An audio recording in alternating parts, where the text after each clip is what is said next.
Where should the body of Alexander the Great be buried? 3 centuries before Christ, in the land we now call Iraq, the question tore powerful men apart. Generals argued. Voices rose. Alexander, conqueror of half the known world, deserved a tomb fit for legends. One swore his final wish was Egypt, among the greatest pharaohs. But destiny had other plans.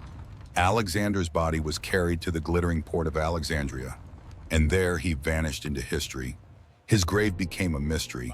His protector in Egypt rose to power and crowned himself the new pharaoh. His name was Ptolemy Soter, founder of a dynasty that ruled for 300 years. Across those centuries, heroes and fools wore the crown, and yet one name burned brighter than all the rest. And with that name, the dynasty died. Cleopatra VII. She became myth, rumor, danger, legend. Some stories about her are true, some are twisted, and some are pure propaganda. Let's pull the curtain back. Cleopatra wasn't just a name, it was a title. Like Caesar, like Tsar. The woman remembered by the world was Cleopatra VII, born in 69 BC into the ruling Greek family of Egypt. Was she Egyptian or Greek? Her ancestors came from Greece, but after ruling Egypt for 3 centuries, they were Egypt. Cleopatra belonged to both worlds, Greek by blood, Egyptian by heart. She was the first of her family to speak the Egyptian language fluently. The people heard their queen in their own tongue. Was she illegitimate? By our modern standards, yes. But in the world of ancient royalty, sibling marriages were tradition. Bloodlines had to remain pure. Cleopatra's parents were likely brother and sister. She herself married her brothers, not for love, but for power. And what about her legendary beauty? Coins carved in her time show a strong jaw, sharp nose, and fierce features. Nothing like the romantic portraits painted later. Some believe she ordered artists to portray her as powerful rather than pretty, because Cleopatra's true weapon wasn't her face. It was her mind, her voice, her presence. When Egypt fractured into civil war, Julius Caesar arrived. Cleopatra needed him, but her brother controlled the palace.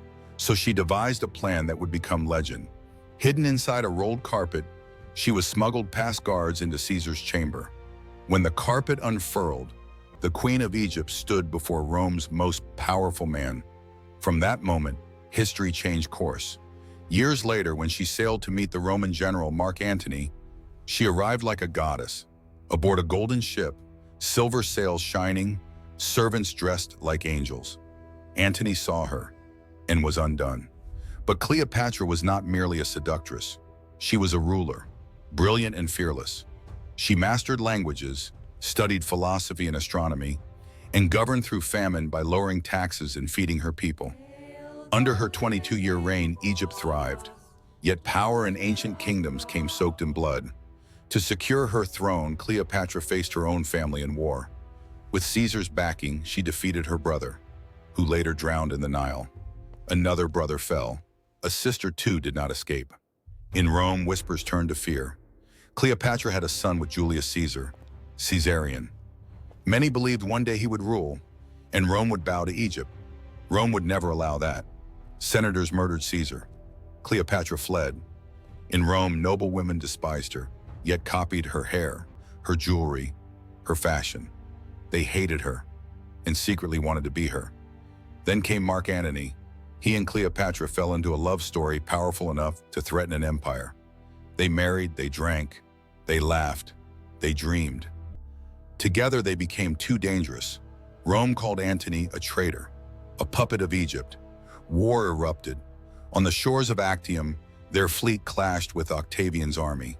They lost and fled back to Alexandria. Rome followed. Cornered, Antony fell on his own sword rather than be paraded as a captive. Cleopatra watched the world closing around her.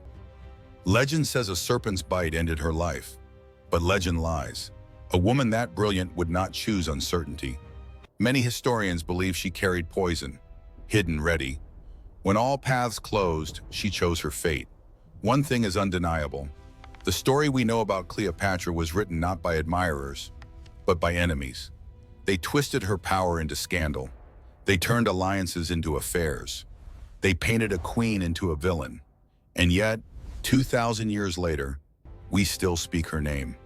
Hollywood resurrected her story in the 1963 film Cleopatra, a production so massive it nearly destroyed its studio.